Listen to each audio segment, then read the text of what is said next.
Thank you very much, Rachel, and good morning, everybody. Delighted to return to the conference this year. Research shows that companies are struggling to register sustainable improvement in working capital performance. Over the past 9 years, an average of only 12% of companies have achieved 3 years of consecutive gains in working capital performance.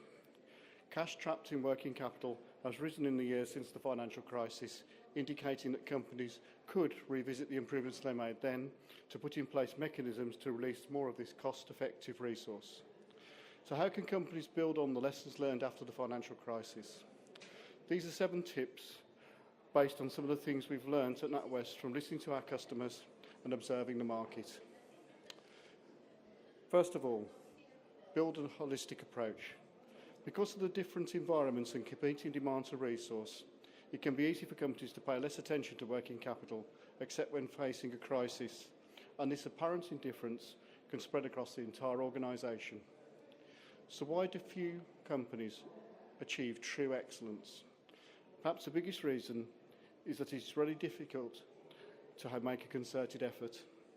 Without pressure from the senior team, no one collects metrics or designs incentives that have a working capital focus, and no one rushes to install the controls needed to manage working capital professionally or to do the hard work required to simplify the payments process.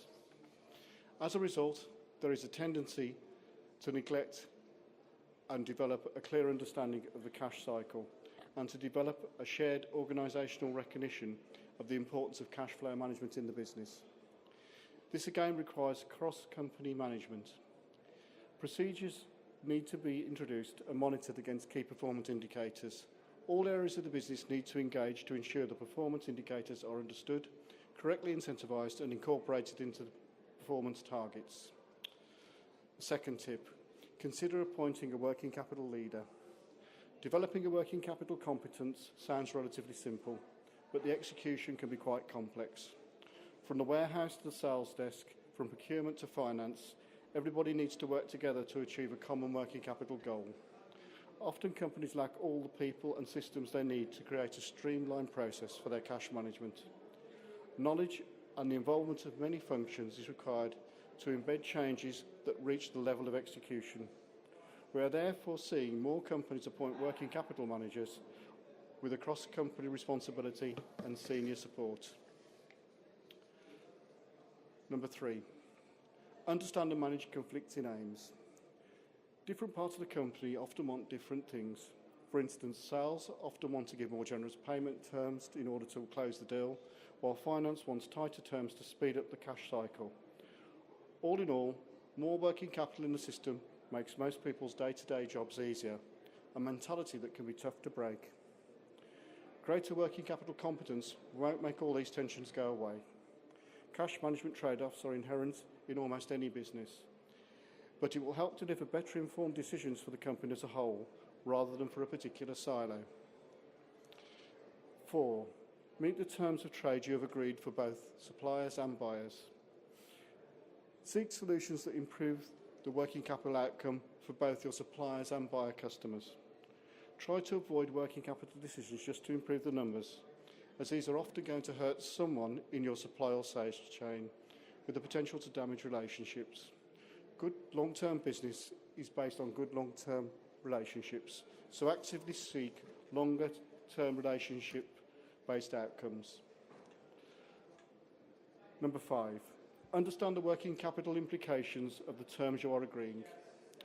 Look to use independent reference points to benchmark data. Tools such as TradeCheck.com enable companies to directly compare supplier and customer terms with real data points.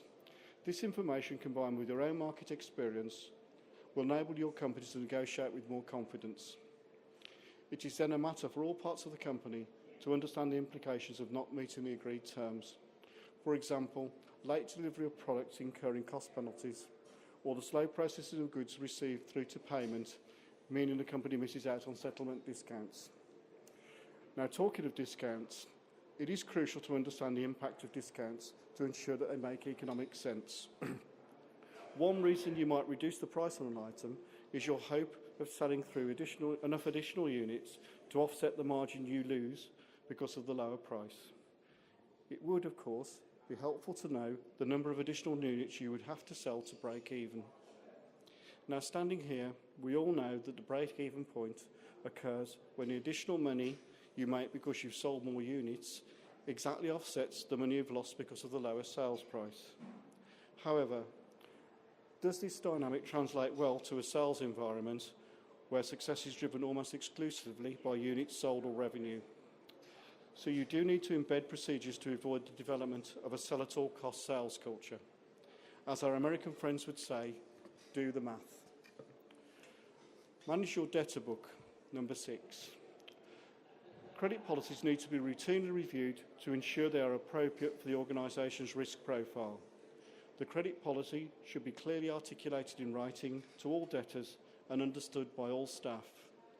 Terms of trade should be documented and cover such areas as prepayments, down payments, terms, and yes, any discounts available for early settlement.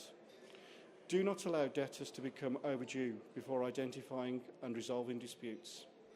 This part of ensuring your company looks at working capital end to end, from procurement through manufacturing to sales receipts, is really crucial.